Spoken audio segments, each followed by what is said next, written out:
नमस्कार। Political pitch पर आप सभी लोगों का स्वागत है।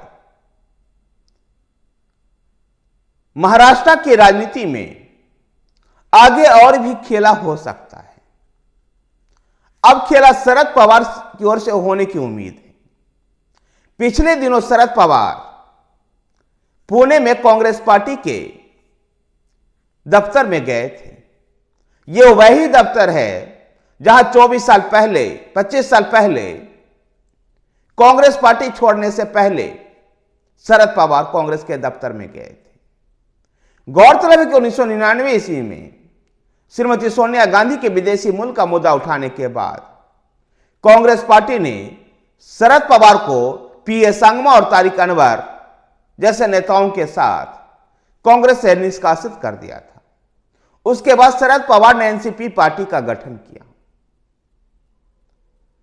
लेकिन 2019 के महाराष्ट्र विधानसभा चुनाव के बाद महाराष्ट्र में आए दिन एक नया राजनीतिक खेल हो रहा है। पहले जहां विधानसभा के चुनाव के ठीक बाद शिवसेना मुख्यमंत्री पद को लेकर अड़ गई और ऐसे में जब भारतीय जनता पार्टी उसको मुख्यमंत्री पद का ऑफर नहीं की तो पहले तो एनसीपी के अजित पवार देवेंद्र फडणवीस को समर्थन देने का ऐलान कर दिया और रातों रात देवेंद्र फडणवीस सीएम और अजित पवार डिप्टी सीएम बन गए। लेकिन बाद में एनसीपी और अजित पवार भी अपने चाचा शरद पवार के साथ चले गए और महाराष्ट्र में महाविकास आघाड़ी गठबंधन सरकार बनी। उस गठबंधन सरकार का नेतृत्व उद्धव ठाकरे ने किया। लेकिन शिवसेना में एक बड़ी टूट के बाद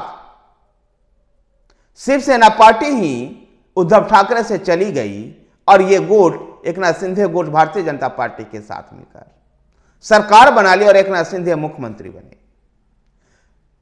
बाद में फिर एनसीपी में भी एक बहुत बड़ी टूट हुई और अजित पवार एक बड़े गुट को ले जाकर के इस एनडीए की सरकार में शामिल हो गए और अजित पवार फिर से एक बार डिप्टी सीएम बन गए। शरद पवार के हाथों से एनसीपी पार्टी भी गई। ऐसे में अब शरद पवार राष्ट्रीय स्तर पर अपनी कोई बड़ी भूमिका को देखते हुए कांग्रेस पार्टी में अपने एनसीपी के अपने पार्टी का जो गुट है राष्ट्रवादी कांग्रेस पार्टी शरद चंद्र पवार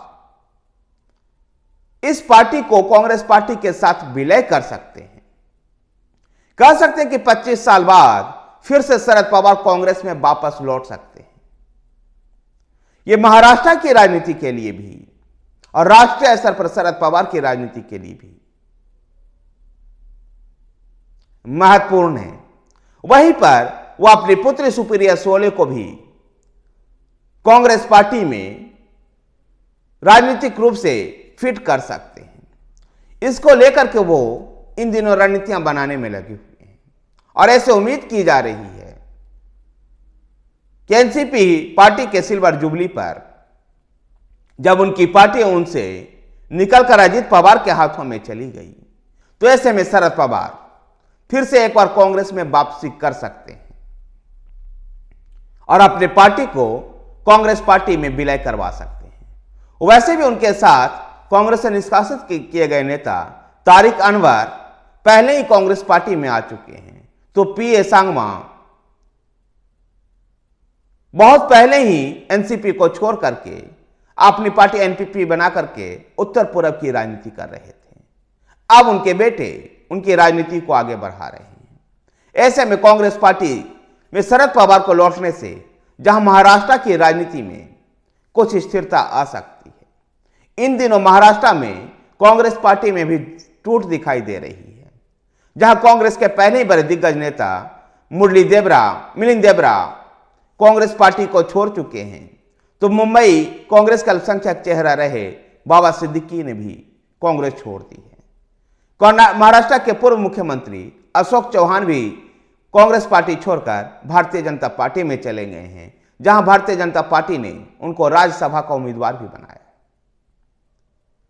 ऐसे महाराष्ट्र की राजनीति में जो 2019 के बाद जो खेला चल रहा है, जो उस खेला पर विराम लगा सकते हैं शरद पवार अपनी पार्टी के कांग्रेस पार्टी में विलय कर करके।